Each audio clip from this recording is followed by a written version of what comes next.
کہ غسل جنابت کا سنت طریقہ کیا ہے؟ سب سے پہلے آپ نے دونوں ہاتھ دھوئے جائیں، برتن میں ہاتھ ڈالنے سے پہلے آپ نے دونوں ہاتھ دھوئے جائیں۔ بہتر یہ ہے کہ 3 بار، ورنہ 2 بار دھو لیں، 1 بار دھو لیں، لیکن بہتر کیا ہے 3 بار۔ اس کے بعد دائیں ہاتھ سے پانی ڈالتے ہوئے بائیں ہاتھ کے ساتھ اپنی شرمگاہ اور شرمگاہ کے ارد گرد جسم کے اس حصے کو دھویا جائے جہاں پہ گندگی لگی ہے۔ اس کے بعد آپ نے دونوں ہاتھوں کو یا کم از کم بائیں ہاتھ کو صابن کے ساتھ یا مٹی کے ساتھ کیا کیا جائے؟ دھویا جائے۔ 3 چیزیں ہو گئیں اب تک۔ چوتھے نمبر پہ یہ ہے کہ پورا وضو کر لیا جائے۔ سیدہ عائشہ کی حدیث کے مطابق پورا وضو کر لیا جائے، اور اگر سیدہ میمونہ کی حدیث پہ عمل کرنا چاہتے ہیں تو پورا وضو کر لیں سوائے پاؤں کے، پاؤں رہنے دیں ان کو آخر میں جا کر۔ کتنی چیزیں ہو گئیں؟ 4۔ ایسے ہی ہے نا؟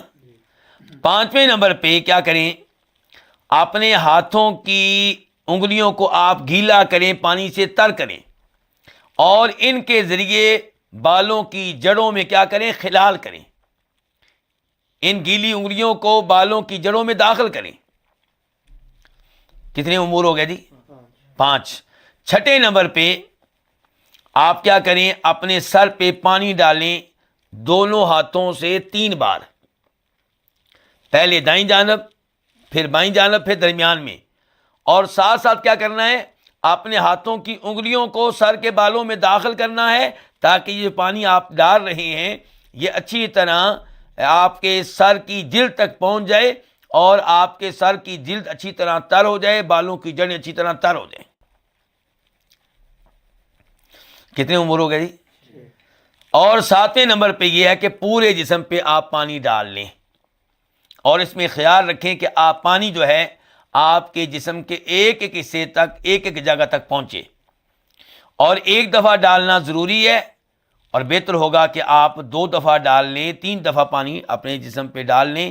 یہ ہے آپ کا غسل جنابت۔ اور اگر کوئی ہماری ماں، بہن، بیٹی ہے اور وہ غسل حیض کر رہی ہے یا غسل نفاس کر رہی ہے تو اس میں 1-2 چیزوں کا مزید خیال رکھا جائے۔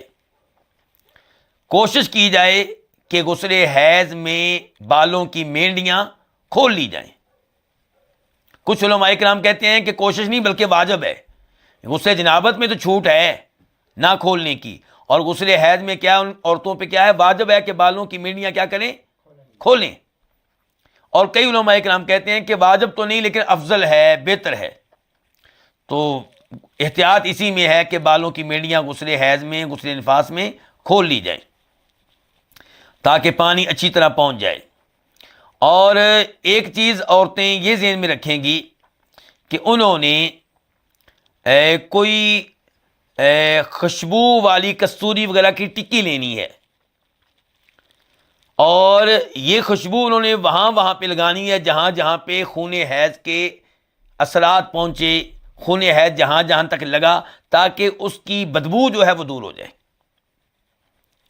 تو عورتوں نے ان چیزوں کا اضافی طور پہ خیال رکھنا ہے۔ باقی جو طریقہ غسل جنابت کا مردوں کے لیے ہے وہی عورتوں کے لیے ہے۔